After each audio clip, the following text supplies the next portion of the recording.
they're dry. You see there's no marrow in the bone. You see they're scattered all over the valley. They ain't even full skeletons. I mean, the bones are scattered all over the valley. They're just bones. But answer me a question, Ezekiel. Can these bones live? Ezekiel answers the only way he knows how to answer. Lord, you know. Critical race theory was born out of critical legal theory. Am I teaching y'all something today? There emerged two common beliefs linking all critical race theories. First, white supremacy has subordinated black people and other people of color. That's just a fact. How in the world are you going to fight against that being taught in any school? White supremacy has subordinated black people and other people of color. That's a fact. Why don't you want that to be taught in school? You let your schools teach us that Columbus discovered America. That's a lie. You let your schools teach us that George Washington couldn't tell a lie. That's a lie. You let your schools teach us that some slave owners were beneficent and good slave owners. There were no good slave owners. Anybody who owned people was evil. That's a lie. You let your schools teach us that Abraham Lincoln was good for Negroes. No, Abraham Lincoln was trying to save the Union. And Abe Lincoln himself said if he could save the Union and keep black people in chains, he would do it. That's a lie. Come on, somebody. You let them teach us about a white Jesus. You let them teach us that Native Americans were the aggressors. Come on, somebody. That white folk had a manifest destiny and that the pilgrims were good to Native Americans. That's a lie. All day, every day, you let them teach us lies. All throughout my history in school, I was taught lies. But you got a problem with critical race theory because it teaches the truth that white supremacy has subordinated black people and people of color. The right to bear arms. Let me just back up a little bit and let me take you on back to the late 1960s when Ronald Reagan was the governor of California. And they were oppressing black folk, and a group of men and women known as the Black Panther Party decided that they were going to defend the rights of black folk. And the Black Panthers decided that the Second Amendment wasn't just for white folk. So they strapped themselves with guns and showed up at the Capitol in California. And when they saw them Negroes with guns, come on, somebody. That's why I say if you ever really want to get gun laws changed, just strap all these Negroes up. They'll change them laws before the week is over. When the Black Panthers, watch this, I want you to read, the California legislator passed what was called the Mulford Act. It was a gun control act that decided who could get guns, who couldn't get guns, what could be in your background, what couldn't be in your background. It was the first time in history that the National Rifle Association, the NRA, supported restrictive gun legislation, all because black folk had the nerve to get strapped. Look at your neighbor and say, neighbor, go get strapped. Amen, somebody. Y'all gonna say Bishop told us to get strapped. I said it. Go get strapped. It just got real quiet up in here. But y'all already know I'm a triple P. Amen. Y'all know what a triple P is, right? A pistol packing preacher. Amen, somebody.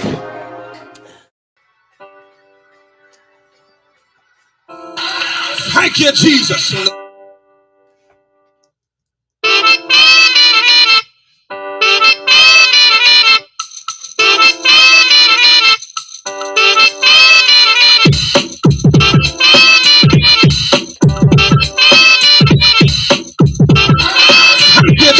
You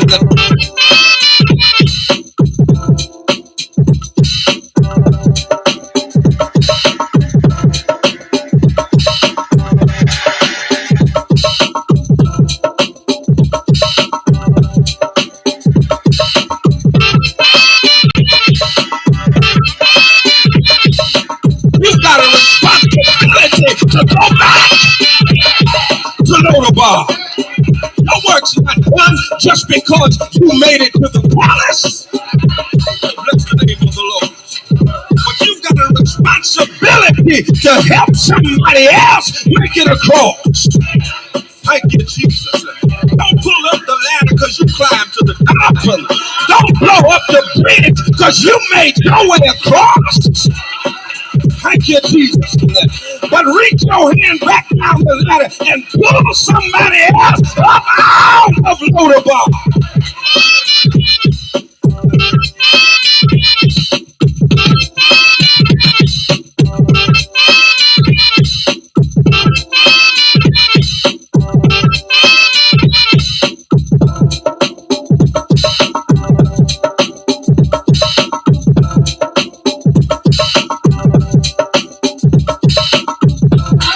Thank you, Jesus.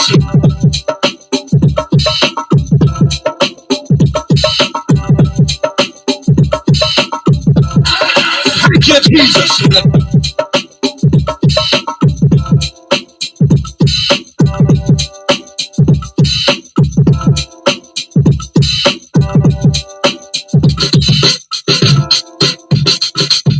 That's the name of the Lord. Somebody got to tell themselves, it's all right if you got it now, just hold it for me. I'll be there to get it after a while. Oh, bless the name of the Lord. Thank you, Jesus. You got to make up in your mind that what God has for me, it is for me. I might not have it right now, may not get it next week, and you might try to stop me from getting it, but if God said it's mine, I want you to know after a while, I'm going to get what belongs to me. 90.7 WTCC. Good morning and welcome to the Spoken Word. I'm your host, Bishop Talbert Swan II. And as usual, we'll be telling it like it is through cultural idioms and nuances that shape the order, ethos, and chaos of the African American experience. Words have their own vitality. They shape their own consciousness and create their own context for interpreting social and spiritual reality. The spoken word contains the power to reshape the landscape of society. It is 4 minutes past the hour of 9 a.m. And I want to thank Mr. Kenneth Barnett for bringing us up until the 9 o'clock hour with the promise. You can hear the promise every Monday morning from 6 a.m. to 9 a.m., bringing you the best in gospel music, a good way to start out your Monday morning, a great way to start out your week. Well, first of all, let me start the show by wishing a happy Founders Day to my brown and gold brothers of Iota Phi Theta Fraternity Incorporated. All right. Happy Founders Day. Okay. To the brown and gold brothers, all of you all who are out there, and hope it's a wonderful celebration all around the nation as we celebrate our anniversary, and be getting together with my bros a little later on today. So looking forward to that. So yeah, y'all recognize. Y'all need to recognize Iota Phi Theta Fraternity Incorporated. All right. Anyway, rep your city, rep your town. I see Philadelphia already in the house. I see Houston is already in the building. Rep your city, rep your town. Let me know where you are chiming in from. What part of the nation, what part of the world you're hollering at me from. We're going to get into a conversation today. I have not, let me just say for the record, I have not seen, and I'm not sure if I want to see, but I haven't seen it as of yet. I have not seen the movie Woman King. Okay?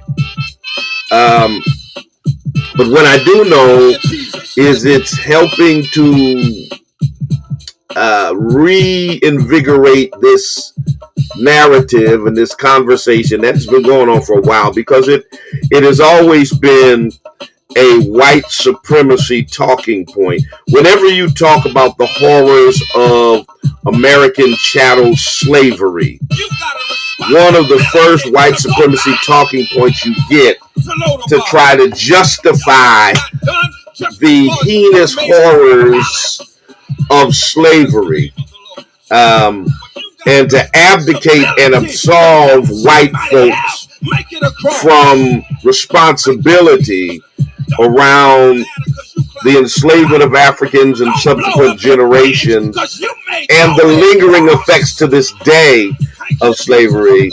They always want to bring up, why Africans sold Africans. Blame yourselves. That's always one of their key talking points. We're going to debunk that foolishness. Okay? It's kind of like, it's such a childish, response. It's like when a kid gets in trouble, when Bobby gets in trouble, well, Johnny was doing it too, as if Johnny doing it too excuses him for doing it. Like if two people were doing wrong, then that means they both should get away with it. And so they're parroting this crazy narrative. Slavery was all around the world. Other people were slaves too. There has been no institution like American chattel slavery in the history of humanity. It is the worst form of enslavement in the history of the world. Period. Bar none. Okay? And I don't care what the Romans were doing, what the Greeks were doing, what the Egyptians were doing, what any other people were doing throughout the annals of history. It does not absolve America from owing black people reparations and acknowledging the horrors of slavery. Okay? It doesn't. So, I'm trying to wrap my head around the logic of these folk who think if they use whataboutism, what about the fact that Africans sold Africans? What about the fact that these folks had slaves? Then they even try to pretend the Irish were enslaved when they never were. Indentured servitude on a voluntary basis to pay your way to America is not the same thing as being enslaved. Not even close. So, they bring all of this stuff up. And so, of course, Woman King, somebody can tell me about the movie because I don't even know. But I know it has sparked this continued conversation. So let's get into it. Let's talk about it. I see the 413 is in the building. Enfield, Connecticut is up in the building. Rep your city, rep your town. Let me know where you are chiming in from. All right, we're going to get into this conversation. And we'll take your phone calls. We'll get you up in the Twitter space. 413-337-1867 is the telephone number here if you want to chime in on the conversation. We're going to talk about this African sold us narrative. All right? So don't y'all go nowhere. We're going to be right back.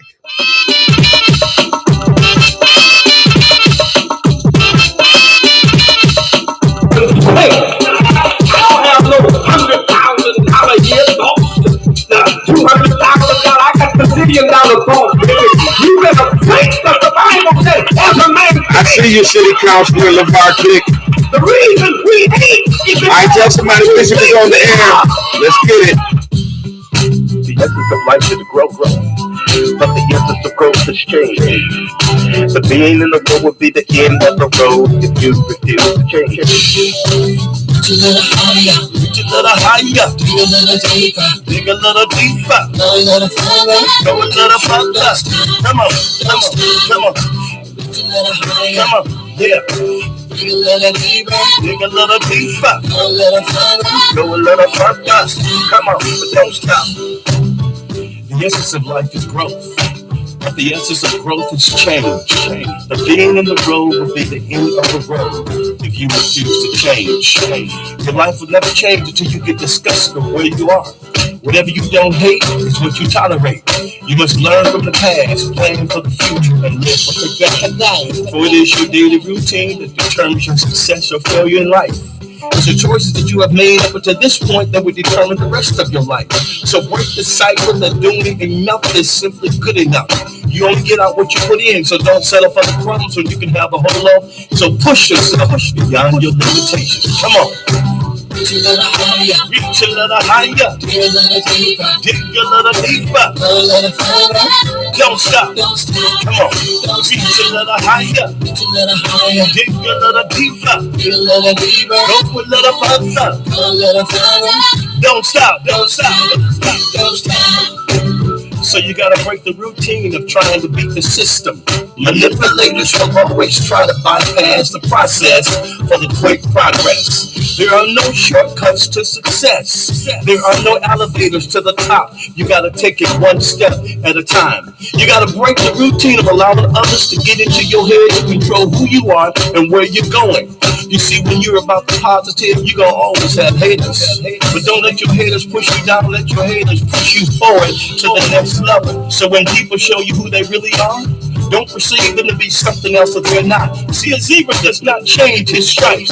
So you gotta keep pushing yourself to the next level. Reach a little higher, Yeah, there you go. Come on. dig a little deeper, Come on. Yeah. go a little further, Go a little further. don't stop, Come on. don't stop. Come on. Yeah. Reach a little higher, Reach a little higher. dig a little deeper, Dig a little deeper. go a little further, Go a little further. Come on. Come on. Come on. You gotta understand the greatness is the nature that you were born out of.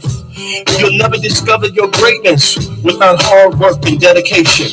Greatness says more about who you are and what you expect for yourself. And greatness will always attract greatness. Show me your friends and I'll show you the future. The future. You're just a step away. You're just a step away.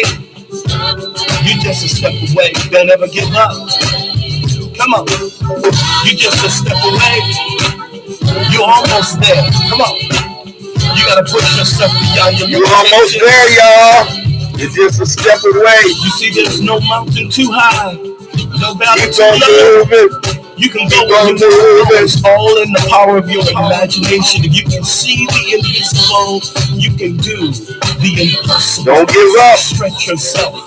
Take yourself to the next level. Come on, come on, come on. Reach a little higher.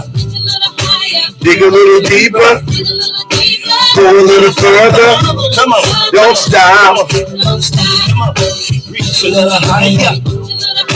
90.7 Go a little further. WTCC. Don't stop. Don't stop. Come on. Yeah. Ferris Hill. Come on. Right around the corner, there's a blessing Come on. waiting on you. Blessings are coming your way. Go a little further. Don't stop. You gotta reach, y'all. You get your dream. Don't stop. Get your dream. Until you get your dream. Come on. Don't stop until you get your dream. 90.7 WTCC. 413 337 1867 is the number here if you want to chime in on the conversation. Welcome to everybody in the Pioneer Valley and beyond. All of those who are chimed in throughout social media. Welcome to my YouTube family, my Facebook family, my Twitter family, my Instagram family, and to each of you, my Springfield family, Pioneer Valley, New York, Vermont, wherever, Connecticut, wherever you're chiming in from in the world. Y'all should be repping your city and town. Thank you, baby, for the Happy Founders Day. I see Texas in the house. I see Jefferson, Georgia up in the house. Somebody told me Woman King was pretty good. I haven't ruled out going to see it. Um, St. Louis, Missouri is in here. Long Meadow is in here. I see you, Frat. Happy Founders Day. Happy Founders Day to all of the IOTAs that are out there. I see you, Brenda Ford. Good morning to you. Lawrenceville, Georgia is in the building. Springdale, Maryland is up in the building. Houston, Texas, East Long Meadow are up in the building. Who else is up in here? Rep your city, rep your town. Let me know where you're chiming in from. I see El Salvador is up in here. Fat Boy Wonder, ow, ow, Frat. I see you. I see you. Toronto, Canada. I see you is up in the building. Yes, yes, yes, ma'am. Yes, sir. Let me know where you're chiming in from, what part of the nation or the world. If you're in the Twitter space, type it in the comments. Let me know where you're coming in from. 413-337-1867. So this narrative, the Africans sold us narrative. Blame the Africans. First of all, let me start. Let me start with this. I see you, Mattapan. Brother Seymour, good morning. Richmond, Virginia, up in here. Chicago, up in here. Baltimore is up in here. Good morning, good morning, good morning. Let me start with this. I'm tired of y'all. I'm sick and tired of y'all with the Africans sold the Africans. Okay? And see, the reason y'all say that stuff is because you have no concept of Africa. And that's your problem. You have no concept of the geographical makeup of Africa. Um, Africans sold Africans. Bill Maher was on that kick this past week. And who do you think was gathering the Africans from the interior of Africa? It was African. Let me let you listen to that.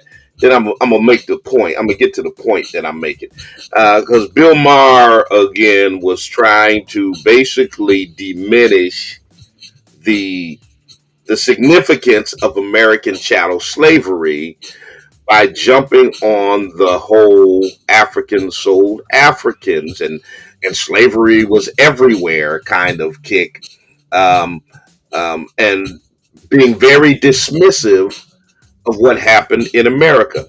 And remember now, Bill has been on this white supremacist kick for a minute now. All right. You remember first he called himself a house nigga. I'm a house nigga. And see, that's what happens when so-called liberal white folks think that they got black friends, think that they're down. You know, they think they got a black card because he dated black women and all of that. You know, he felt like he could go there. I'm a house nigga. And he got checked. And then he had to bring black people on his show to try to give him some credibility.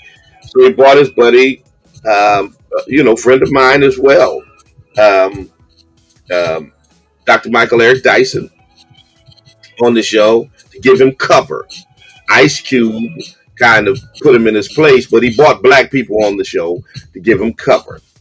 Um, and here's the thing. My aunt Annie used to always say when people would so-called slip up and say or do things, she would always say, if it wasn't in them, it wouldn't have came out. If it wasn't in them, it wouldn't have came out. So, you know, hey, it was in there the whole time. Because after he did the I'm a house nigga thing, he then defended racist Laura Ingraham. He then brought racist Megyn Kelly. You know, Megyn Kelly, Santa Claus is black and Jesus, no, Santa Claus just is white and Jesus just is white, and deal with it. And then she didn't see anything wrong with blackface and all of that. Yeah, that Megyn Kelly. He brought her on the show, and they sat on the show complaining about black victimhood, about you Negroes always playing the victim. This is what Bill Maher was doing with Megyn Kelly. Then he bought that racist Sharon Osbourne to complain about cancel culture when she got canceled for some racist stuff. All right, so they complained about cancel culture.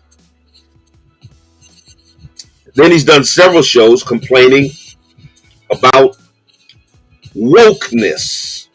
You know, being woke is a bad word. You know, complaining about wokeness. Now, this last one was probably, in my estimation, Sean King hit me up yesterday and agreed with me and said this last Bill Maher episode was perhaps the most offensive. It was the most offensive, definitely, to me thus far. But he's just gone full Grand Wizard. You know, he's just showing his true colors. But let me let you hear what this fool had to say about slavery. Everybody who could afford one had a slave, including people of color. The way people talk about slavery these days, you'd think it was a uniquely American thing that we invented in 1619. But slavery throughout history has been the rule, not the exception. The Sumerians, the Egyptians, the Greeks, Romans, the Arabs, British, the early Americans, all the way up through R. Kelly.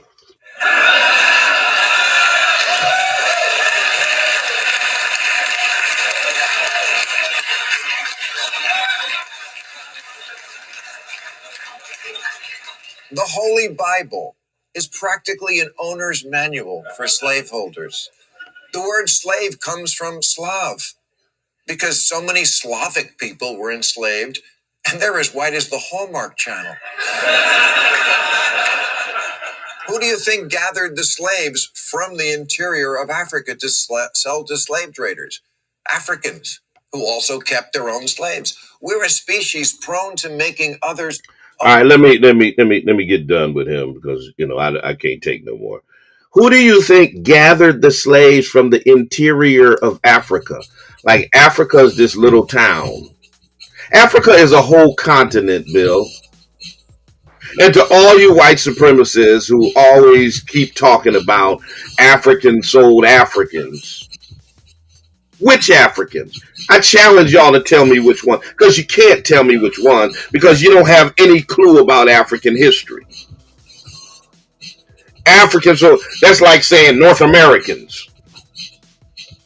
It's a whole continent. There are 54 nations in Africa. And every nation in Africa was not gathering black people to sell to Europeans as slaves. So this blanket indictment of Africans is strictly ignorant.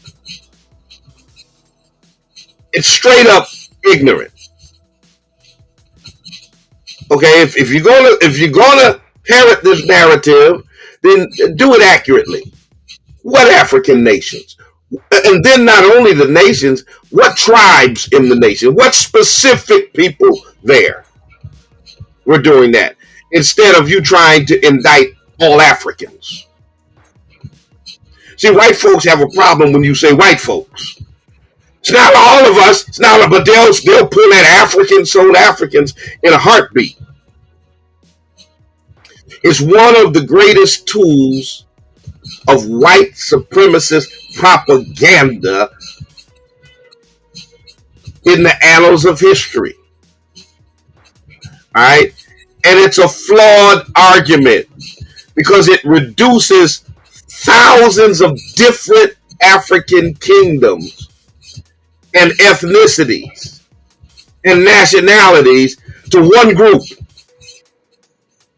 And it makes it seem like they all were out there rounding us up and kissing, their relatives goodbye at the shores as they sold them for spices and rum to Europeans. That's pure foolishness. That is not what happened.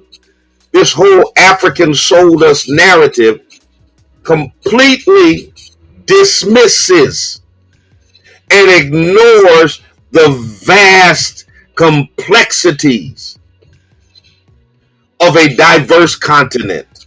Again, it's a continent, not a country, not a county. It's a whole freaking continent. Okay? It completely ignores the diversity of the continent. Somehow we can understand that when it comes to Europe.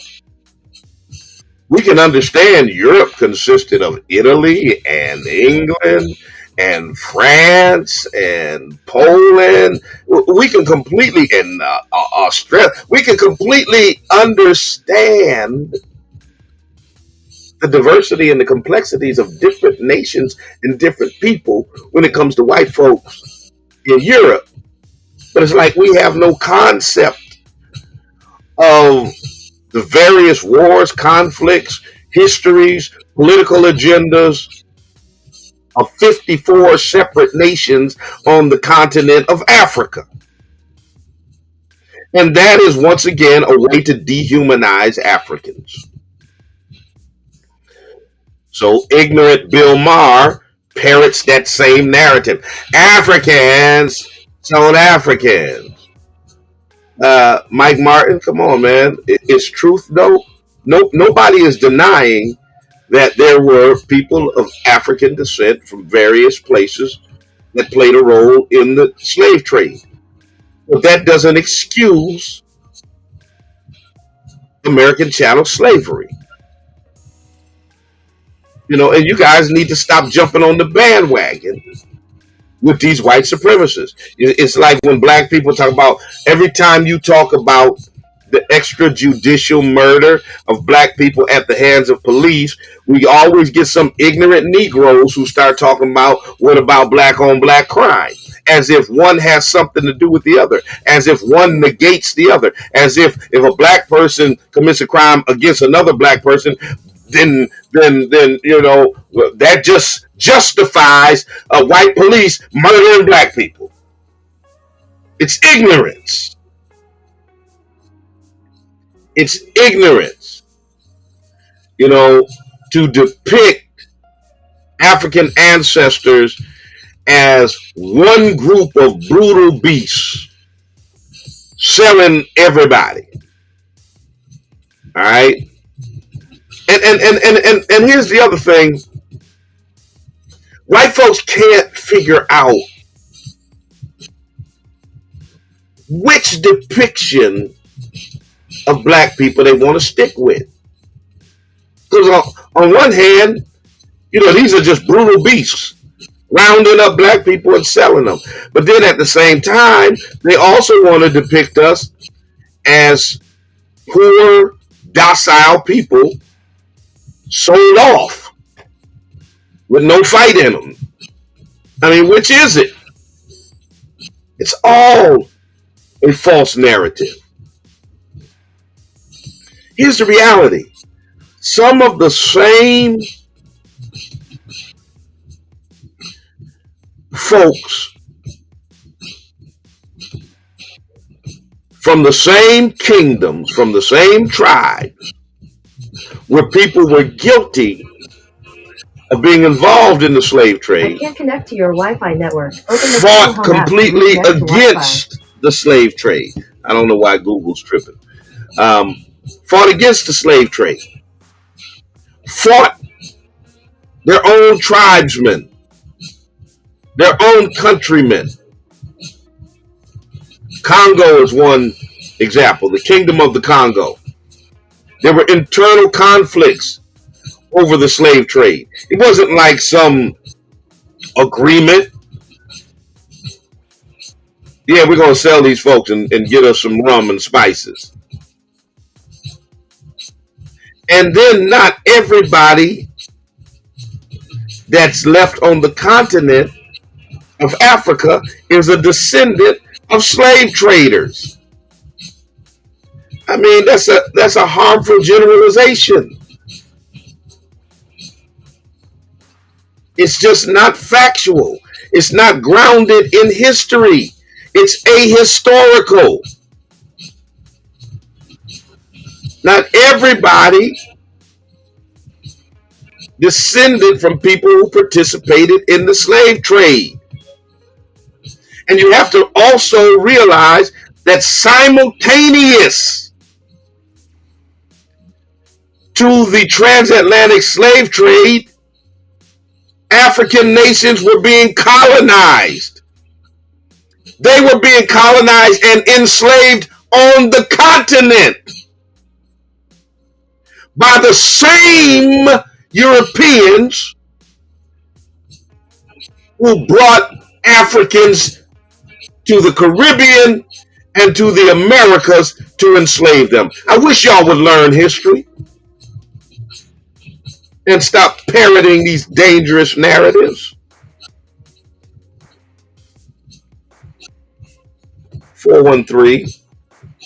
413-337-1867.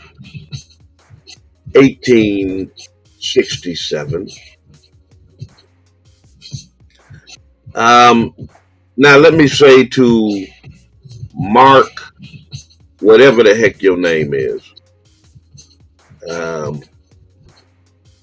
talking about time to let go of the hate. You know, my signature saying is this: truth is not hate. And see, that's also a dangerous narrative by white folks. Anytime you tell the truth about their racism, about the contemporary systemic racism perpetuated by white folk in America, or about the historical racism perpetuated by white folks across the globe against black bodies universally, they label it as hate. That's always their narrative. Is let go of the hate. Let go of the hate. Telling the truth ain't got nothing to do with hate. And if you can't handle the truth, oh well, that's your problem. So let me block this clown. Um, um, um, just because your feelings get hurt, don't mean it's hate. Truth is not hate. That's this whole thing about trying to ban history in schools. The true history of America's racism. Good morning, Auntie. I see you. Um, is because white folks are so fragile that they don't want to have to hear the truth about their history. They don't want their children to have to hear the truth about their history. So rather than deal with the truth, they'd rather get rid of it. Or they flip the script and say that the person who's telling the truth is spreading hatred. Yeah, nah, we're not buying into that. We're not buying into that. Scarface, You're in the Twitter space. Unmute your microphone. Tell us what's on your mind. Well, listening to what you're saying, I love the positive energy. You know, getting the day going, staying positive, keeping the faith, all that. A little confused when you're talking about your. Was that being facetious, or was that No, it's serious. No. I'm always. Yeah. I'm a godly person, so okay. So I always love that upbeat God message. Yeah. So I suspect you're being facetious. I'm not being facetious at all. I'm not sure why he's expecting that. No, I'm being serious about that. Okay. Tell me. I'm not here to make jokes. Tell me what your point is. See, I'm always suspicious. First of all, of people who have a bunch of numbers behind their name. Scarface 982100976345. Usually, people like you are trolls. And sometimes life isn't what we think it is. Yeah, and the fact that you got on here, I love the positive energy, God mess. Obviously, you got a problem with what I'm saying. Obviously, Jimmy crack corn, and I don't care. Obviously, goodbye and get out of my space. All right, 413-337-1867. Yeah, it's Founders Day today. I got no tolerance for trolls and foolery. All right. Scarface 97210057635. I look like Willie Lump Lump. 413-337-1867 is the number if you want to chime in on the conversation. And if you really want to have something to say, and I don't have a problem with you having a differing viewpoint in the Twitter space, I just ain't dealing with no trollish foolery. That we ain't doing this morning. Okay? That we not gonna do. All right, we're not gonna do that. And let me see, let me see this guy. Yeah, it's Scarface 9821070. He's got a picture of a black guy on there. I don't know if he's really black or not. Anyway, good morning, caller. You're on the air. Good morning. My name is Tanika Marie. I'm just calling to say thank you.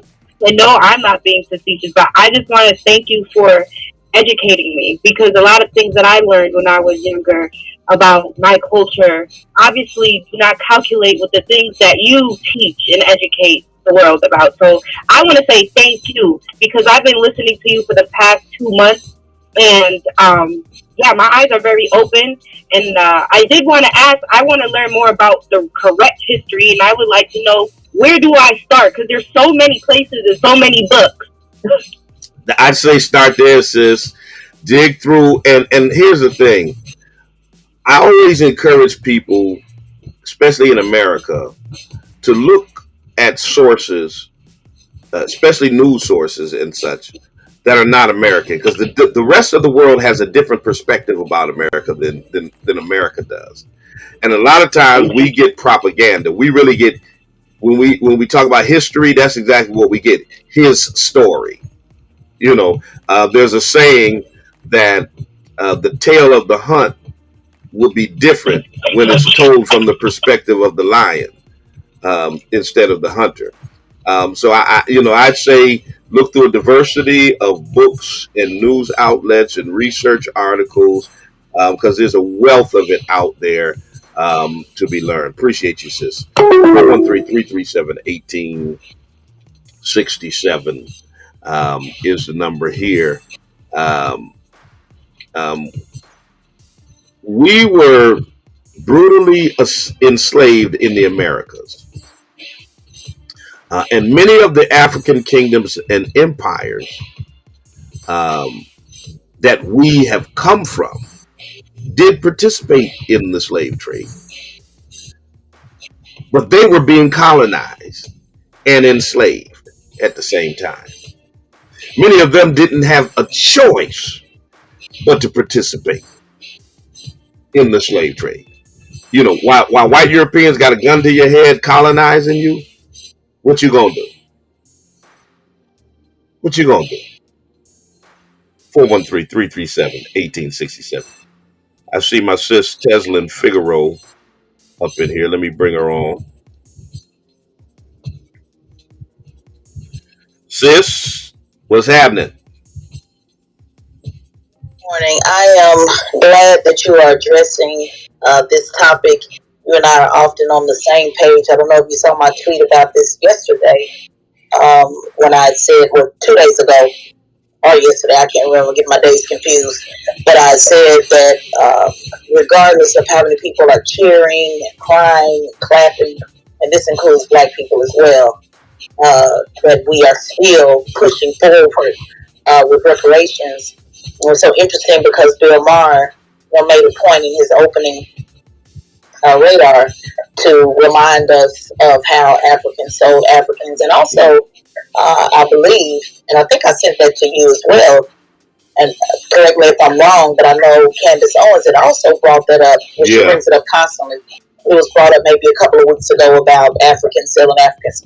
So I'm glad you're holding the space to remind folks on how to keep the main thing, because this absolutely, as a result of the Woman King, absolutely will be reminded to us to not be focused on reparations, to not be focused on who is responsible even beyond slavery. Mm-hmm. Because even if we just talk about, let's just go beyond slavery, if we just take slavery out the mix, let's talk about sharecropping, let's talk about redlining, let's talk about mass incarceration.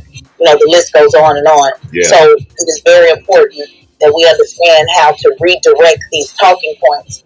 And if people want to participate in the theater of it all, of the movie, even black folks who felt empowered, it is important that they even know that sometimes those cheers and claps can also be used against us, which is exactly what happened when we sold ourselves into slavery. So thank you, Bishop, for holding this space, and let us not be confused with emotion, confusing that with real history and having a real conversation. And for those who are saying, oh, it's just a movie, it's not just a movie. It is designed to, it should make you want to research and understand, who is what. We know Black Panther was just a movie. We knew that was fiction because we knew that men couldn't turn into real life Panthers. So let's not play games and pretend that this is just fiction and that there's not some history embedded in this that we all need to learn. So thank you, Bishop, for holding the space. All right. Thank you, my sis. Keep pushing the line. All right. That was Sister Teslin Figaro. Y'all go ahead and follow her. Yeah, I mean, absolutely. The main thing needs to be the main thing. None of that. The fact that some of our people participated in the slave trade has nothing to do with the debt that America owes. Nothing to do with it.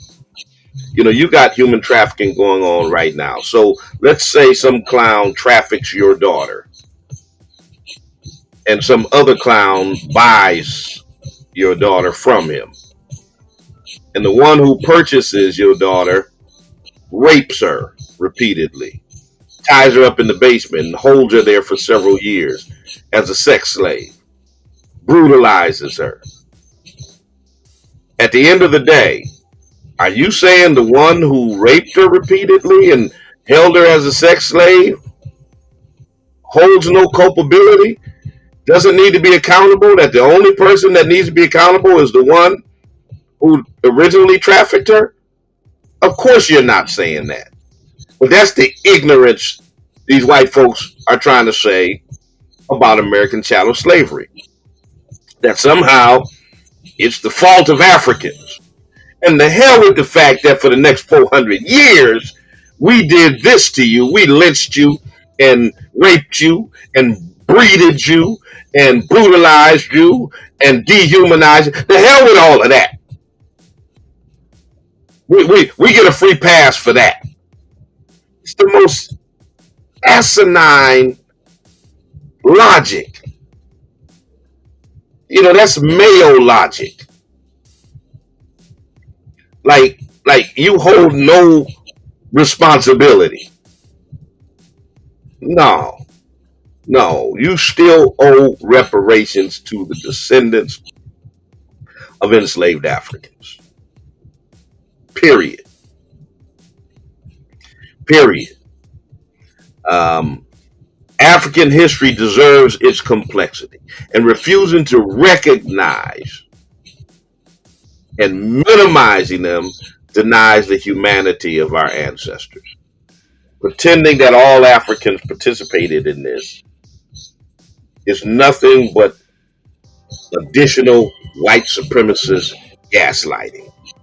And that's what white folks do. They gaslight when they want to excuse away their atrocities.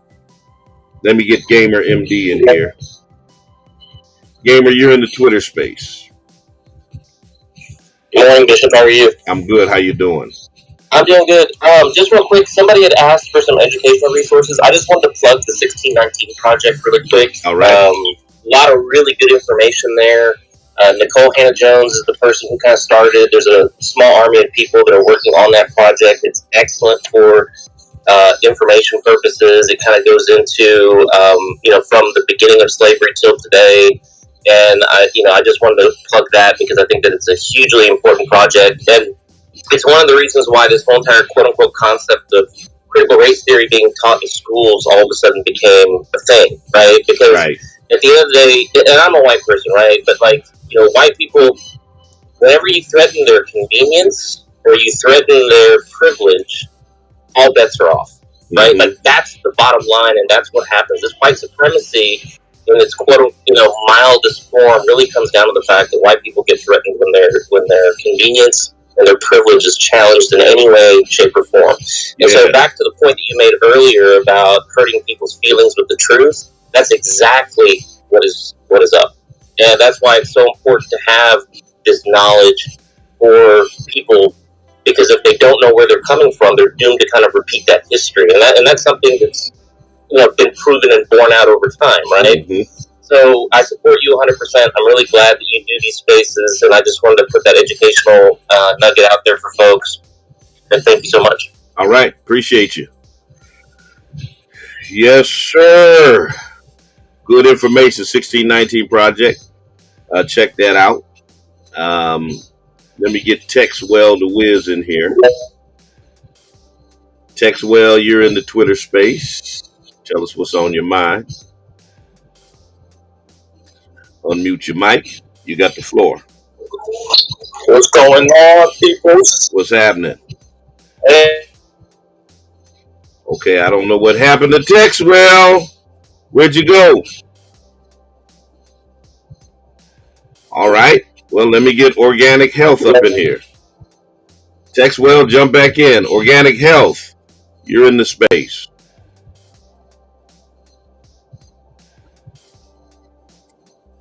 What's on your mind? Organic Health going once.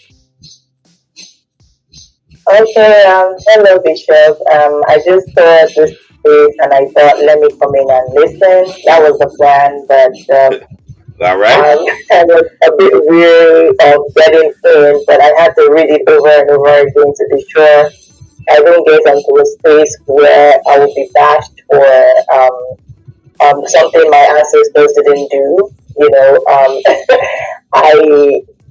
of course, I acknowledge the fact that, like you said, there are people of African parts in the continent who participated in it. But like you mentioned, I think people are just they're talking from their perspective, so it's kind of hard to try to correct them. Because I was at a space like weeks back, and they were talking about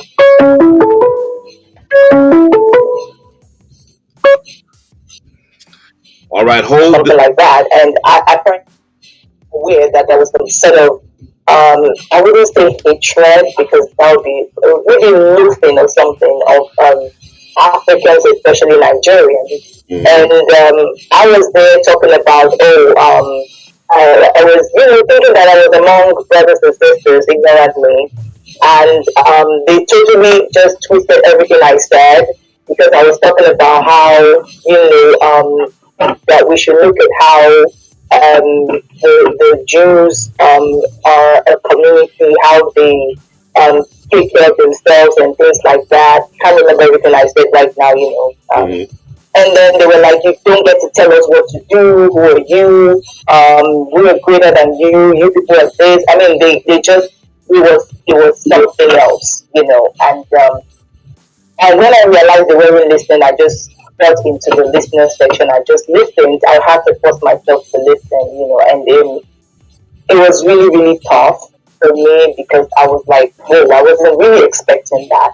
But listening to you speak, I'm getting educated as well because for anybody, like you said, people don't have an idea of really what is going on in Africa. And Right. um, we're not we're not taught history in school. I Mm-hmm. mean, I think I was the last set. I graduated secondary school in 2006, 2005, 2006. And I think probably we were the last set that was taught Bible knowledge because I did Bible knowledge in school because, well, I was a Christian.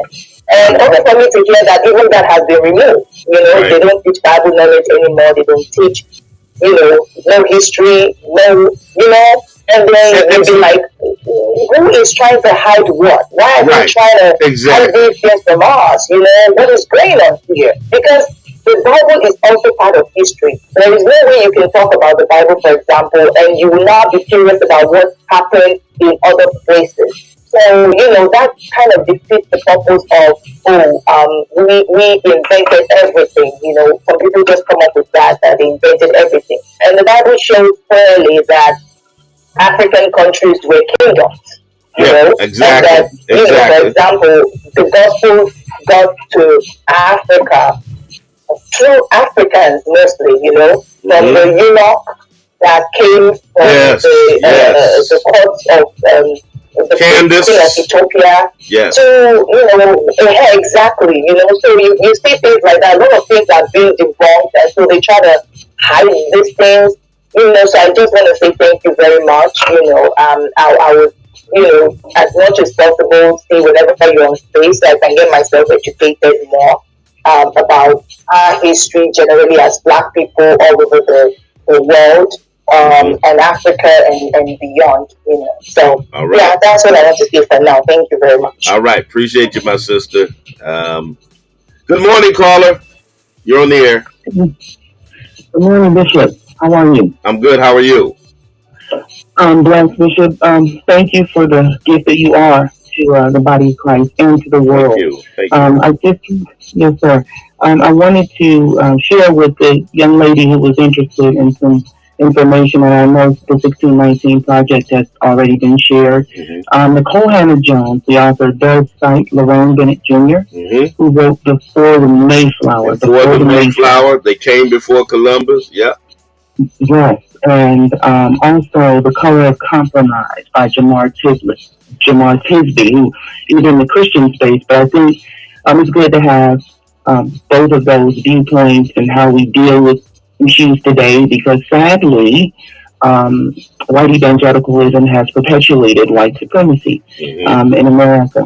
And so, as you know, Bishop, the goal of white supremacy is to always maintain power and control. It will lie, cheat, steal, manipulate, kill in order to do that. But Absolutely. thank you for standing on the wall as a voice, a prophet against this, so that, I believe some people, once they know better, and they genuinely have desire, they will do better. And for those that want to be stuck on ignorant and perpetuate hate and violence, the Bible has already judged that. But yes, thank you for talking about chattel slavery never being condoned. And that is what this country was complicit in, chattel slavery. Has Absolutely. nothing to do with other forms of slavery. But I know other people don't want to get in. Again, thank you so much for all that you're doing. We appreciate you, Lady Swan, and your entire family. All right. Thank you so much, sis. 213-337-1867. So many good calls that are coming through. Um, and coming through Twitter space and on the telephone line. Listen, here's the reality. as my other sister was saying, there's an agenda with them hiding history, and with what portions of history they choose to bring up. Listen, you have to understand that every time Africans sold Africans is brought up as a narrative, there's an agenda behind that. And it's only brought up as a way to deny reparations. It's only brought up as a way to have an argument against well, and Africans hadn't sold Africans, they wouldn't have been enslaved here. So you need to go get reparations from Africa. Uh, it's crazy. It's crazy. They stay on script by trying to tell us that black people were the first enslavers. A black man was the first slave owner. You know, all of these extemporaneous random arguments that they use to try to justify 238 years of the most vicious form of enslavement in human history. And then another 155 years subsequent to that of Jim Crow, segregation, mass incarceration, brutalization, dehumanization that continues to this day. That's your history, America. That's your history. And yes, you still owe reparations because of that history. I don't care how much you talk about Africans selling Africans. Let me get Shirley May in the space. Shirley May, you might be the last one I have time for this hour. Unmute your mic. Tell us what's on your mind. Shirley, you're in the space. So for me, I'm from the UK. All right. We've just watched the pageantry of the Queen being sent off to her final resting place. Mm-hmm. And we know that all colonial countries have developed into what they've become because of slavery and paying people the minimum wage. But how do we change? How do we? I do believe what you're saying about demanding reparations for countries and individuals and families who have been affected for nearly 400 years because of shackle slavery. But how do we change? How do we begin to heal and become whole again if we're constantly demanding money? Because I don't think it's about money. I think it's about attitude and mindset and what we are teaching our young people now, that, you know, not to be subservient, not to just take what someone tells them. If they can't, you tell them that they can. How do we change the mindset? And I'm talking globally, because this is a global issue, not just an American issue. Mm-hmm. We still have young boys being shot on the street here. You know, I think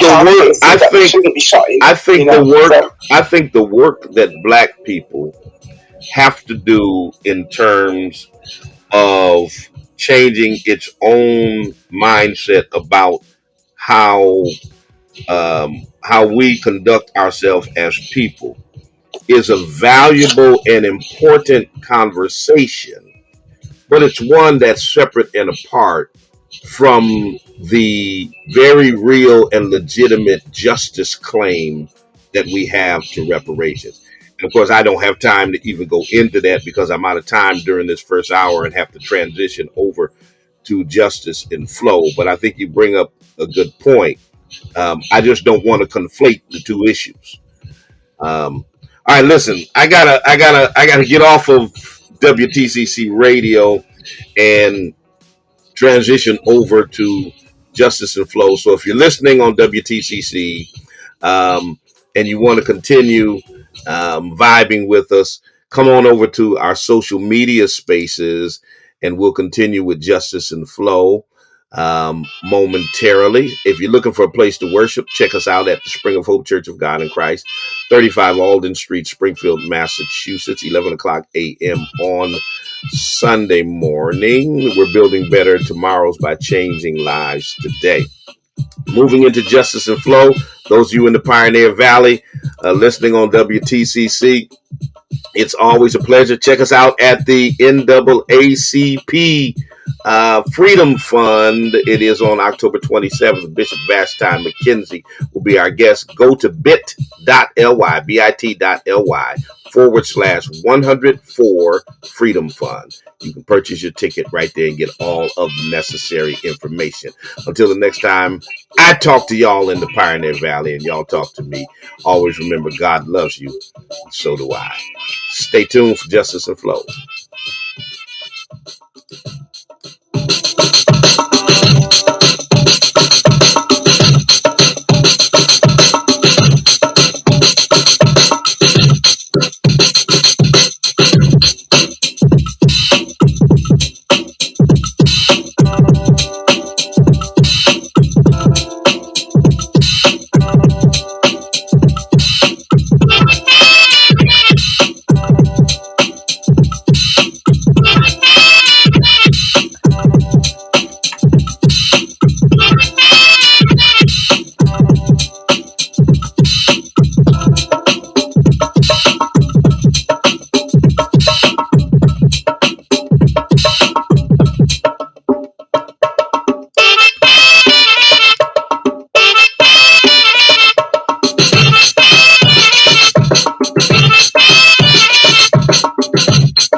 All right.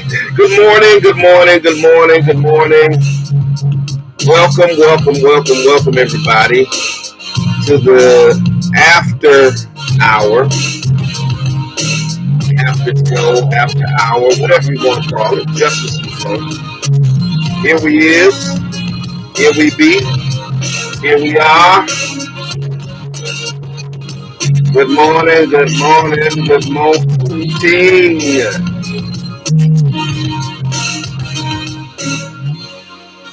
It is Founders Day. Founders Day, y'all. Oh! Founders Day. All right, I had to get that out. Yes, Founders Day.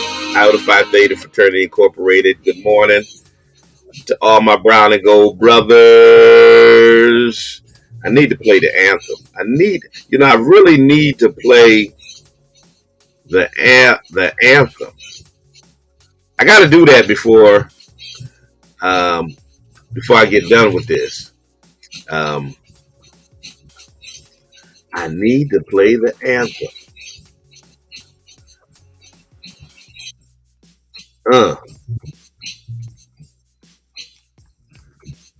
Anyway, you ain't saying nothing.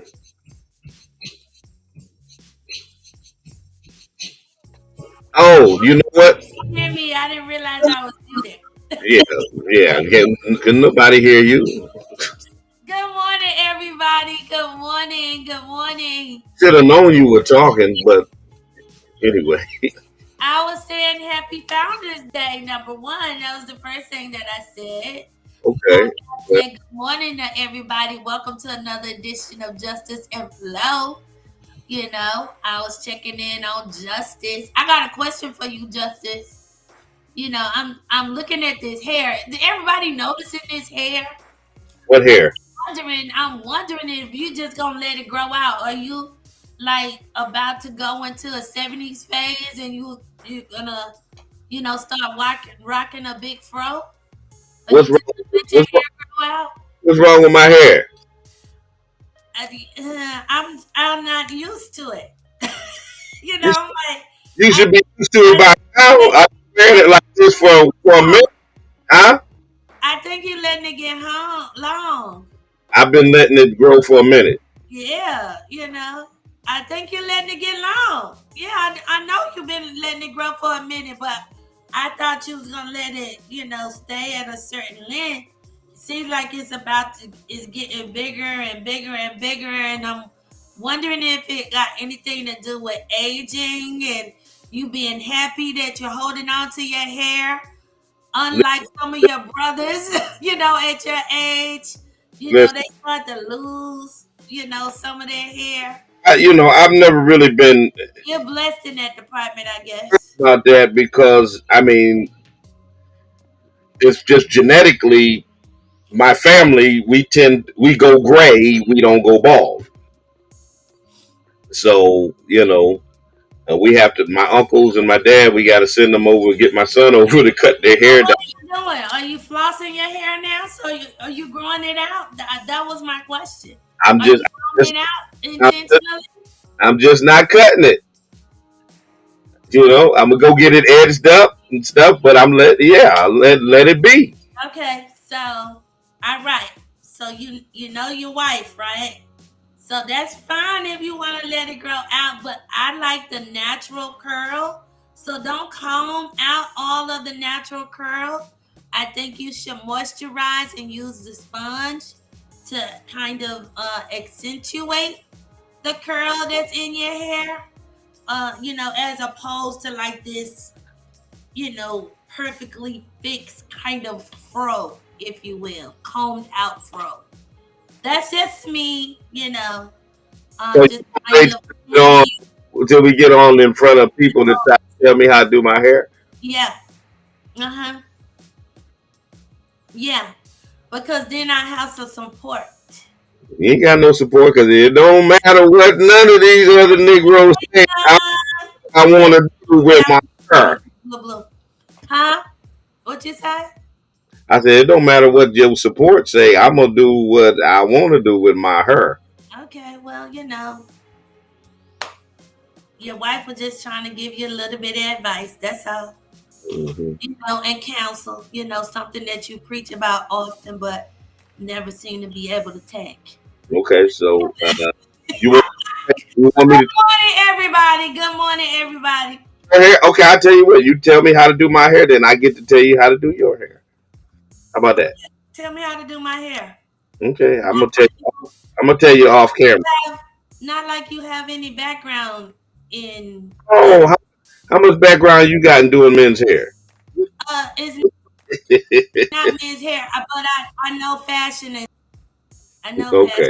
Yeah, yeah, Anyway, and yeah. next subject. See, I got somebody out there know what I'm talking about, right? Next subject. Right? I'm just trying. Listen, I'm just trying to help you like I did when I met you.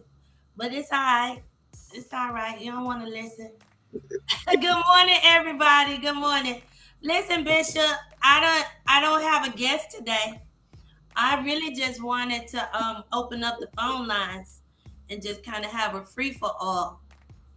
But I did want to, shout out, because I missed last week, which of course I missed everybody, but it was a couple of things going on. Both Bishop and I were sick with the flu. And so, I was kind of out of it. And Monday. But then also Monday, Bishop left and he went out of town. He went and he preached a revival. Sick, y'all. But y'all didn't hear that from me. Y'all didn't hear that from me. So he went out of town and he preached a 2-day revival. And he got through that and he came back. We had a whirlwind of a week. So then he had to preach Thursday night. He had to speak at UMass on Friday night. Um, Saturday was Grand Diva's 75th birthday celebration. So shout out to Mother Berlene Harris, turning 75 this year. We love her, and we thank God for her life and her legacy. And then of course Sunday we was at Overflowing Love. So it's been a whirlwind of a week. We got through. To Sunday in a Mm-hmm. 7 day span. Sunday, I mean, the week prior was the convocation. Right, but from Sunday to, right. If I went from anyway from Sunday to Sunday, I spoke 7 times in person and 4 times virtually. So I spoke Forgot about that. I Yeah. spoke 11 times in 7 days. Yeah, but and like I said, which we totally forgot, which is really important. Well, we didn't forget it, but we didn't include it. Was the convocation a week prior, and Hope Fest, which Hope Fest was phenomenal. This year, I definitely want to say thank you to everybody that came out, supported, came through, every vendor that participated. Oh my God, did we make some phenomenal connections, some new connections this year, and also some old connections were certainly expanded. Just an overall good time. We had a good time in our convocation. Our administrative assistant came in rocking the house. Just love him. He's such a great man. Elder Moore came in and he did it on Tuesday night. He did his thing on Tuesday night. He would cut a little bit of a step. And then Wednesday night, the phenomenal, if y'all don't know her, evangelist pastor Ruby Hollins, all the way from Memphis, Tennessee. She came and she was with us on Wednesday night. It was our first time with her in person. So it was such a treat, to be able to, just kind of sit with her for a minute and talk to her. Such a humble woman of God, but also just powerful. She's a pretty and smiling petite lady, but when I say powerhouse, I mean they show a picture of her. When you look up powerhouse, it's a picture of Ruby Hollins right there. And then also my friend and one of my mentors, one of my spiritual mentors, Pastor Jackie Powell was with us, and her family, her sons, were also out with us on Thursday night. It was just so good to see her and to be with her and her boys, or her sons. They're grown men, but it's just really nice to just sit in their presence. They're such humble, just good, down home, God loving, God fearing, no nonsense people. And like I said, it was just a treat again, to be with them. Then of course on Friday night, you spoke it, babe. You did your thing. God bless you once again. To give us a great word. That was very powerful. That was extremely inspirational, and certainly insightful enough to where people like me who heard it and listened, and not only wanted to hear it, but also want to apply some of these things into our lives so that we can have a better relationship or a closer relationship with God. That happened on Friday. But Saturday Hope Fest was just really just a combination of the week to me. We were tired at the end of the day, but it was that good tired. You know what I mean? You know how you just keep going, you just keep going, but you just like you're excited to do it. You may be a little weak, a little exhausted in your body, your physical body. Your flesh gets a little weak, or whatever the case may be, but your heart is smiling and you're smiling and you're talking to people and you're interacting with people, and it was just a beautiful day. The sun was shining and the SON was shining on Saturday, September the 10th as well. So we had a great week, and then Sunday we came back to church on Sunday morning, had good church on Sunday, and then boom, all of a sudden it was like me and Bishop both were sick at the same time. It's like, what happened? What happened? But maybe, maybe the flesh weakness just kind of caught up to us, and the body said, I just want to remind y'all that y'all not 25 anymore. You 55 and Bishop is 57. Hey, don't be on here. Don't be on here talking about people's ages and stuff. That's supposed to be me, that said, Hey, you ain't got to be all up on here talking about how old people is. what man says, I don't want people to know my age. Men Hey, don't do that. hey, stop. Women that typically do that, and I don't care if people know how old I am. Cut it I'm out. 55. I Cut am 55. it out. Like my daughter say, I am 50 fly. And yes, he is 57. Thank you, Whitney. And happy birthday, baby. Happy birthday, baby. Our baby Whitney's birthday was yesterday, y'all. Help me tell her happy birthday. Help us tell her happy birthday. It was yesterday, September. Anyway, we was talking about Africans selling Africans. Not It was a whole lot we was talking about. old people are. About them using that excuse to justify American chattel slavery. Yeah, all that foolery right there. And I haven't seen Lady King, but apparently it's fueling part of these It's discussions. not Lady King. King Lady, whatever. What is it? It's not King Lady. What is it? Woman King. Lady King, Woman King. What difference? No, it's not that. It's a different. It's different. It It's is not Lady King. the same thing. It's the same thing. Lady King, Woman King. Listen, I got a movie that I want to pitch called Woman Pastor, Anyway, Woman Bishop. yeah. Speaking of Woman Bishop, we got one coming. Speaking of Woman Bishop, Minister, come on. speaking of Woman Bishop, we got one coming next month. So y'all check it out. Okay, we got Woman Bishop coming. Bishop Vashti McKenzie on October 27th to our Freedom Fund banquet. Check out tickets bit.ly/104 Freedom Fund. All right.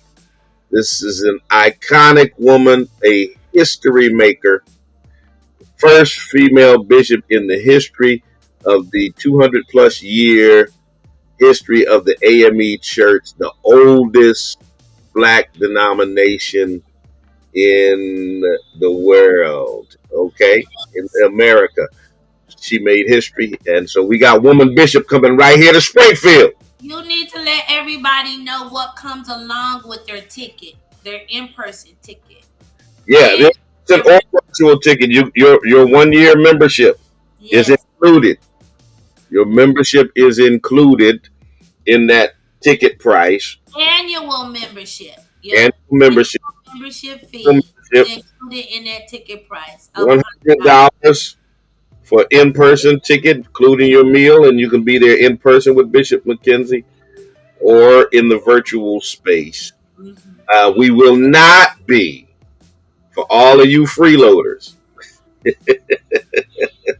That ain't even nice. We don't talk like that. Come on. We For, will not be what? We don't for we all don't of you freeloaders, it's not going to be live on Facebook and all that kind of stuff. It will be virtual, but you will have to have paid to get the link to come into the Zoom platform and participate virtually. You won't be able to just log on to Facebook and enjoy all of the festivities. It is a fundraiser. It is a fundraiser. All right. Well, I can truly say this that ever since you've been, well, I can't speak too much about prior to your ascension to president of the Springfield chapter NAACP. But I can say that ever since you've been president, the Freedom Fund dinners have been phenomenal. You have really brought in Class A speakers to the city of Springfield. And so I'm telling y'all, that ticket price be worth it just to hear the speaker, if nothing else. It's worth it just to see the speaker, if nothing else, because they always It's to help. It is to help organization advocate. in and they wreck the house. They wreck the house with knowledge and wisdom and history lessons, and I mean, whatever. And it always goes down as a great memory, something to archive in your memory chest. Yeah, most deaf. Y'all This want? show, I got to admit, I'm feeling some kind of way. You know why, Bishop? I don't know why. I'm feeling some kind of way this year because Miss Sophie's not gonna be with us. Yeah. And it's gonna be real. I'm already anticipating that that's gonna feel different. That's gonna really feel different for us. Yeah. Because Miss Sophie has served as the chair ever since I've known of. Since I became president, I Right. put her as the chair of the banquet committee, and so Right. this will be the first year in my tenure um, that she hasn't served in that capacity. Right. But her legacy certainly continues, and I'm sure that eventually the NAACP will be having some type of discussion because we got to create something in her name and certainly in her memory to help to continue her legacy as a social and racial activist in this community. Yeah. Yeah. And so she's greatly missed. She's greatly missed. When is the NAACP next meeting? For those of you who are interested, you can listen. You can pay your annual fee early if you want. You don't have to wait for the dinner. Yeah, it's actually next Tuesday, 27th. Mm-hmm. You know, it's on the 27th Tuesday. It's always the fourth Tuesday every month. What time is it, members? 6 p.m. 6 p.m. Tuesday, the 27th of this month. So yes, and I'll be sending out text messages to the WIN to remind them to be at that meeting. We haven't met in a couple of months. We kind of take a break during the summer. Summertime. But It was over as of 2 days. 2 more days of summer. 2 more days of summer. And then the summer is over. Somebody asked, when is the dinner again? When is the Freedom Fund dinner? October 27th. Okay, it's the 27th too. October 27th. Yes, October 27th is the day. Yep, and you can go. They can go where to pay now. They can go. They can go once again to that to this website right here, bit.ly/104 Freedom Fund. I don't see that. Where is that? Oh, In bit. yeah, bit.ly. Y 104 slash 104 Freedom Fund. It's down here at the bottom in small font, which it ought to be in bigger font. But anyway, so There you go. bit.ly slash forward slash that is 104 Freedom Fund. So bit.ly forward slash 104 Freedom Fund. Buy your ticket today. And see, here's the thing, y'all. The in-person tickets are limited. We're only having up to a certain amount of in-person tickets, and then the rest have to be virtual. Because we were still, planning on taking some precautions because we're still in the pandemic, whether we want to admit it or not. Um, Matter of fact, we've got several members of our congregation out with COVID, and so we didn't want to go to 300 to 400 people as we normally do just yet. So we're going to have a smaller setting in person, and the rest will be virtual. So, and the last banquet meeting we had Thursday, we were very close to getting to that maxed out number. So, if you want to be in person, um, What did you just say? We got several members out with COVID. in our congregation, yes, I we, know that. yeah, We had several members out. yes, Wow. yes, yes, we do. Um, mhm. We're still in a pandemic. People think it's over, but it ain't over yet. It's not over. It's far from over. I just didn't know that we had several members out with COVID. I didn't know that. That's news to me. Hmm. Oh, Sister Kathy, thank you for your transparency. You don't have to tell us that. Okay. I didn't know. Sorry to hear that. Hmm. Yeah, I know. I do know that. I do know that. And I do know that too. Yeah. Praying. Praying. Praying for your recovery. All right.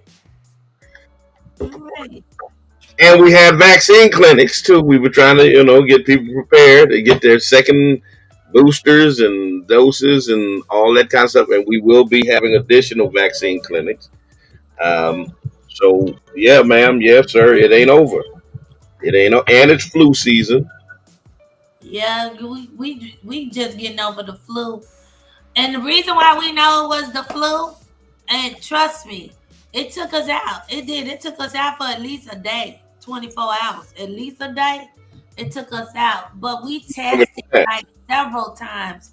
But, as soon as I get a sniffle or a cough, I'm tested for COVID. Because, I definitely want to try to keep everybody else safe.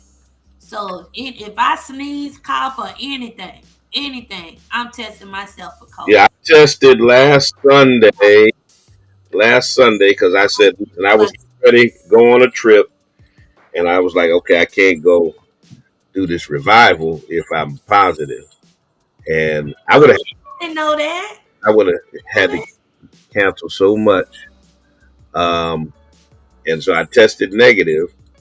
But I'm telling you, whatever I had still wiped me out during that revival, boy. Well, because we not 25. That first night, man, I'm telling you, We not 25 no more. We not. and handed the pastor the mic, and I fell out in my seat like this. I don't even remember what happened until it was time to go. And then they were trying to get me to go out to eat, and I said, "Take me to the hotel." That's how you know Bishop sick. When he turned down some food I and said, going out to eat, I and said, and he had made pastor had made reservations at Ruth Chris. So you listen, know I was sick. So you you know, know so you Bishop know I was was sick. sick. Okay, You he know, was. if I said, "Nah, I don't feel like going to Ruth Chris tonight," you know how bad I was feeling. No, Thanks be to God. That next night, I felt my energy. I was able to run the floor a little bit, and I went to Ruth Chris that second night. Sure did. after mother, God rest her soul, she used to tell me all the time when I got sick with a cold or a flu. She was a nurse until she retired. You know, she became a LPN before she retired, and she used to tell me all the time that Theraflu, and that Alka-Seltzer Plus. You know, but I never did the Alka-Seltzer Plus. But this Theraflu is good, like she said. You know, I do the Theraflu with the emergency, and I'll use a green tea, and I'll put some lemon in it. I'll put some fresh lemon in it and drink that. And it helps a lot. It helps to kind of decongest you, and it has I believe acetaminophen in it, so you'll relax a little bit if you got a fever, whatever, kind of helps with the soreness in your body aches and pains and things like that, and you'll more than likely manage to get some sleep, get some rest, because let me tell you, when you get sick with a flu or anything like that, nothing beats water and rest. Nothing beats water and rest. You got to get a lot of rest, and you got to try to keep a lot of fluid, which is mostly water. Mostly water, because you got to stay hydrated. Because if you become dehydrated, then you're going to have some more trouble. But no, I didn't know that, Wed. I hope everybody is good. Hope everybody is good. Thank you, Miss Bailey. She said, praising God for our healing. I'm praising God for our healing too. I'm Mm-hmm. still not 100%, but I thank God for where I am. Hey, I'm on my way. I'm on my way to better days. Yeah, we just talking today. Anybody, got something on your mind, hot and heavy? We open the doors of the church. No, it's testimony service. Anybody call in and testify. If you got something, I did feel you mind. Like I said, I do have some things coming up scheduled, but I wanted it to today. I didn't want to schedule anybody. I did want to say congratulations to LeVar. I did want to say congratulations to our brother for winning. Listen, I said this and he knows this, so this is not an embarrassment or shame or anything. But I sure thank God for them 44, 45 votes that made the difference in that election. I sure thank God. Listen, that election for me really shows how much every vote matters. Every Everyone. single vote matters. But yay for LeVar. Thank God he won. Yes, Thank sir. Mhm. LeVar Click Bruce. Thank God. Thank God. Thank God. Thank God he won. But that, like I said, that's an example right there. Every vote matter. If 44, 45 people had stayed home, it would have been over for him. Well, yeah, that's all it would have taken. Yeah. That's all it would have taken. That's all it would have taken. And And I also want to shout out brother, which I don't know him personally, but I know he was running for Ward 5 initially too. Brother Lamar, and certainly my friend, my sister, my girl, Nicole, for what they did. Because what they did was when they ran in the primary, and with where they placed, they came together and asked for all of the people that were supporting them to vote for LeVar. That's what they asked for people to do, to vote for LeVar. And you know let's just say maybe that was the 45 votes that made the difference. But that's we need to see more of that, especially amongst us as Black people. What you think, Bishop? Yeah. Um, one of the main reasons, the impetus behind us fighting for ward representation was one, to get better representation of Black people, um, and other non-white folks, by being able to be elected from our neighborhoods, but also to increase the overall participation, in these races, and not just have the same people running over and over again. Give people the hope that, listen, if I can run in a ward and I don't have to run citywide and raise all this money and put together this, big team and all that kind of stuff, it increases the number of people who offer themselves, um, candidacy. And and I think the more people that offer themselves, and then plus, it keeps incumbents from being complacent if Well, if they're going to be challenged.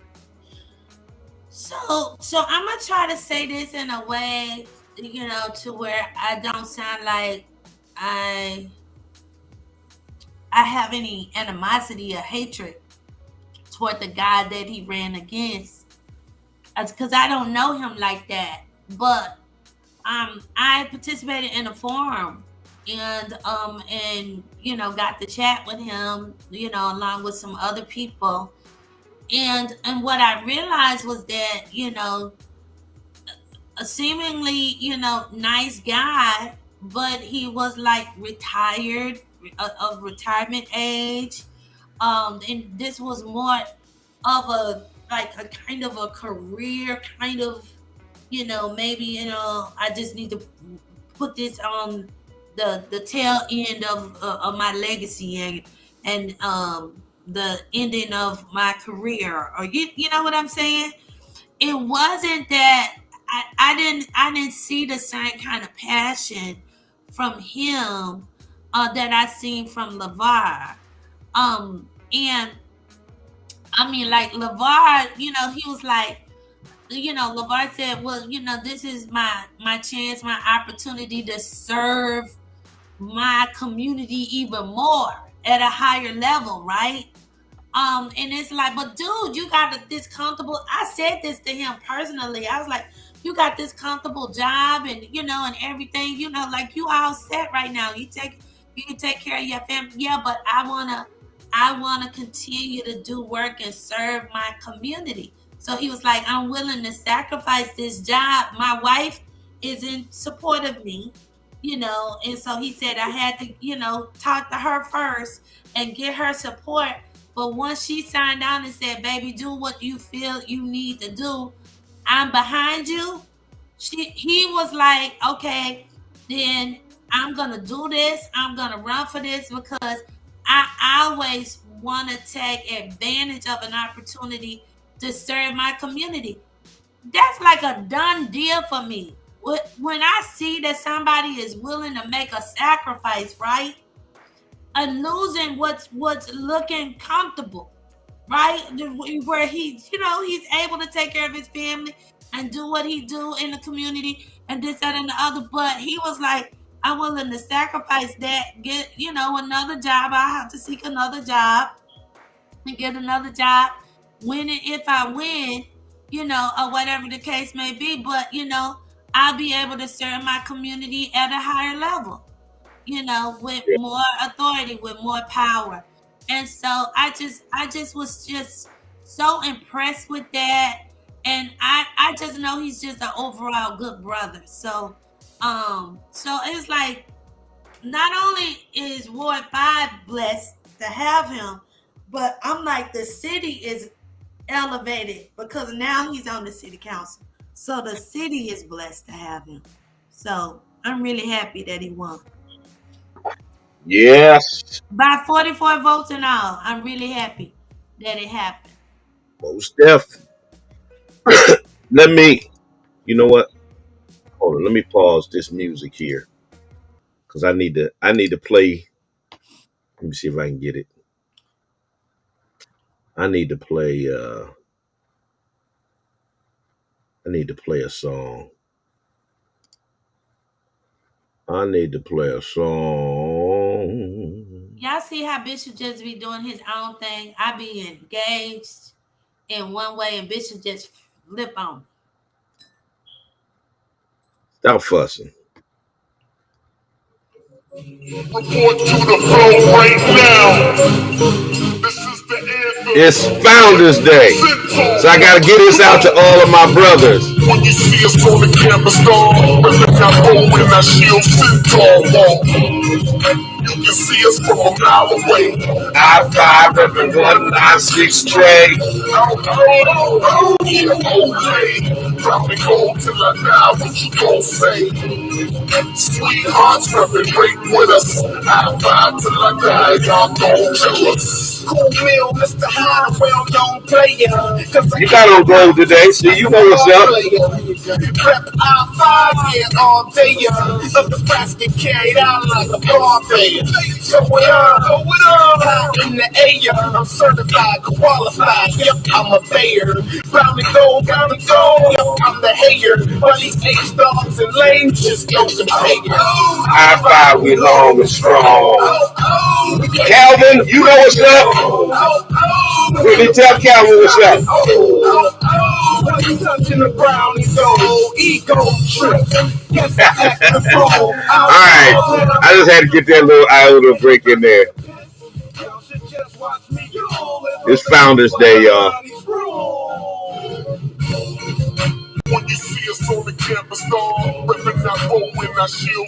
You know what's up. That's why you got on gold today.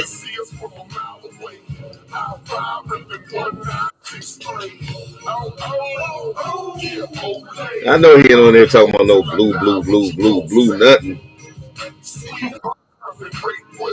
Ain't nobody talking about no blue today. Not today.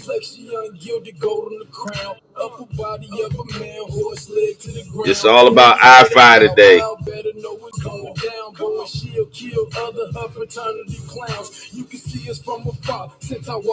No, we ain't doing none of that. Ain't nobody think about none of that. I don't even know why you gonna pull that mess out. That's just blasphemous. I didn't do that on y'all Founders Day.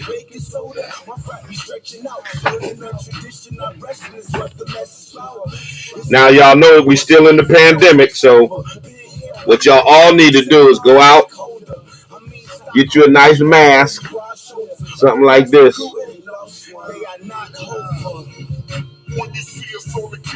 Get you one just like this. You can see us from a mile away. I reppin' 1963. Proud and gold till I die. What you gon' say? Sweethearts reppin' break with us. I-5 till I die. Y'all gon' kill us. Open that shield, that charcoal and yield. Our bros spit it down like Fargo. And field with brotherhood, scholarship, citizen and leadership. Found with my family guys, just like Peter Griffin. Listen, different don't mean deficient. Yoda's too tall to lean on tradition. So we forever online like Wi-Fi. Till I die, I rep I-5. Yo, I am somebody, I am I-5, 1963. Tripping all over my line. I am 5 star. I am Morgan State. The Armageddon and our Tennessee State. I am our older. I am what's hot. Quentin Mill told me you can take it to the top. Go when it's steel, half man and half horse. The crown and the gold. No veering off course. When you see us from the campus storm, when I roll when I shield sit tall. Anyway, it's Founders Day. Any iotas out there, we'll see y'all at Theodore's at 6 o'clock. We turning up. I want to make one other announcement before we leave today, because I think this show is over. We turning up. I just want to let y'all know that Dr. Shakina Williams, our girl friend, she just released a book called Hooked. A new book called Hooked. So I'm just encouraging everybody to go out and get your copy of Hooked. It is a entrepreneurial leadership skills learned while fishing with my dad, a book that she dedicated to the legacy of her father. So something that she learned, she's talking about some stuff, some skills that she learned about business from her dad. Anyway, she just celebrated her 50th birthday, y'all. So congratulations to her and happy birthday to you, my friend and my sister, Dr. Shakina Williams. All right.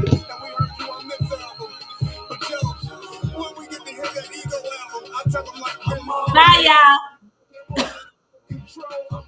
Bye, y'all. Bye, y'all. Bishop on here tripping. I'm all in. Don't stop me, yo. I'm all in. Do it, so don't copy me, bro. I'm all in. Yo, I get it poppin', you know. I'm all in. I'm all in. Show, I'm all in. Geek Squad, now the proud of you. Ego, the wise guy, yeah, I know what to do. Picture life in living color, nigga, call me the proof. I go all in. The hell was I supposed to do? Man, I stepped into the spot like everybody know me. New kicks, new jeans, and a couple of jewels on me. Got a little swag. I got a little swag on me, and my pockets fat. So my all right, y'all. This is the Centaur. We out. My brown and gold brothers. Wifey just left. She just jumped off the show. This is the anthem. Yeah, Centaur. She just got off the show. You know how we do?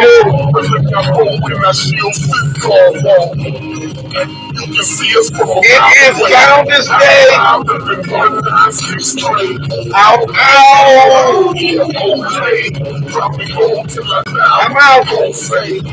We turn it up to Founders Day, y'all.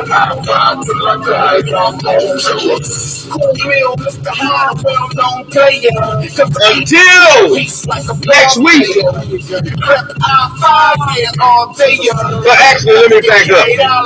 I'll see y'all Friday on the Black Love Experience. Friday at 9 a.m. Black Love Experience on WTCC. And then Monday on the Spoken Word and Justice and Flow. I'm out. Deuces. To get the friction on. Touching around is old ego trip. Yes, I act the fool. Outlaws and I crack the rules. But if I slip this, y'all should just watch me drool and throw the deuce like I'm Lonnie's rule. You see us on the campus storm, but then I hold when I shield sit tall. You can see us from a mile away. I've been 196 straight. Oh, yeah, okay. Probably go till I die. What you gon' say? Sweethearts, nothing great with us. I die till I die. Y'all gon' judge us. Young, guilty, gold in the crown. Upper body, upper man, horse leg to the ground. When you hear the ow, better know it's going down. Boy, she'll kill other her fraternity clowns. You can see us from afar, since I walk in like an infantry, ready to battle whoever may become the enemy. I would call you something but humiliate to sesame. However, we iota, that's the letter of the century. You know, till we different with my faith, be making soldiers. And when we carry us around like a baby stroller, it's like baking soda, my pride be stretching out. Building a tradition of wrestling is what the message flower. It's a takeover, snack down, brace over, big hair makeover, sit-on stakeholder. I mean stockholders, right on me, broad shoulders. Other fast recruiting, love, they are not global. When you see us on the campus, don't look out home when our shields fit tall. You can see us from a mile away. High five, everyone, 9-6 straight. Oh, yeah, okay. Probably go till I die, what you gon' say? Sweetheart.